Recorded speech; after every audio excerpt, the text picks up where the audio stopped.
उन्होंने अपनी माताजी को सिर्फ इतना बताया था कि मैं रेलवे में नौकरी करता हूँ।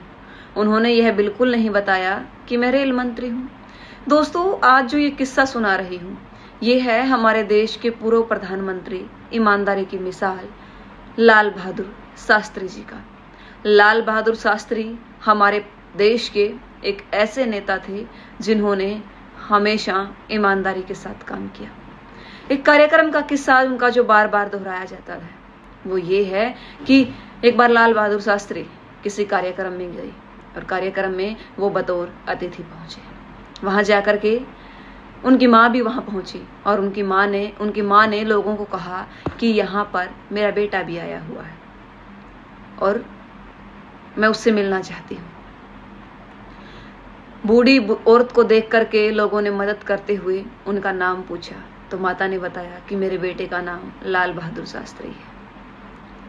लोग मजाक बनाने लगे, हंसने लगे, तरह तरह की बातें बनाने लगे, लेकिन उस भीड़ भाड़ में उस माँ को लाल बहादुर शास्त्री जी से मिलवाया गया। लाल बहादुर शास्त्री के सामने ले जाकर के ये पूछा गया कि ये औरत कौन है। तो लाल बहादुर शास्त्री जी ने कहा कि ये मेरी माँ है और माँ ने कहा कि हाँ, यही मेरा बेटा है। इसके बाद बिल्कुल अपने पास बैठाया अपनी माताजी को और कुछ देर तक बैठी रही। उसके बाद उसके माता घर चली गई। लाल बहादुर शास्त्री जी ने अपनी माताजी के सामने भाषण नहीं दिया। तब लोगों ने ये पूछा कि आपने उनके सामने अपना भाषण क्यों नहीं दिया। तो लाल बहादुर शास्त्री जी ने कहा कि मेरी माँ को नहीं पता कि मैं रेल मंत्री हूँ। यदि मेरी माँ को ये पता चल जाता कि मैं रेल मंत्री हूँ तो मेरे पास बहुत सारी सिफारिशें आती, लोगों को नौकरी लगवाने के ऑफर लेकर के आती मेरी माँ, और मैं मेरी माँ को मना नहीं कर पाता।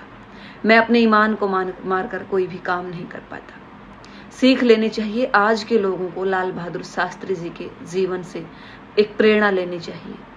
आजकल के नेता एक चेयरमैन, एक पार्षद, एक सरपंच, एक मेंबर बनते ही उनके दिमाग में इतना घमंड घुस जाता है, इतना अभिमान घुस जाता है कि वो इंसान को इंसान कहना बंद कर देते हैं। सीख लीजिए लाल बहादुर शास्त्री जी से, जिन्होंने अपने पद को ईमानदारी के साथ निभाया, जिन्होंने अपने पद के लिए डेडिकेशन के साथ वो जिम्मेदारी निभाई।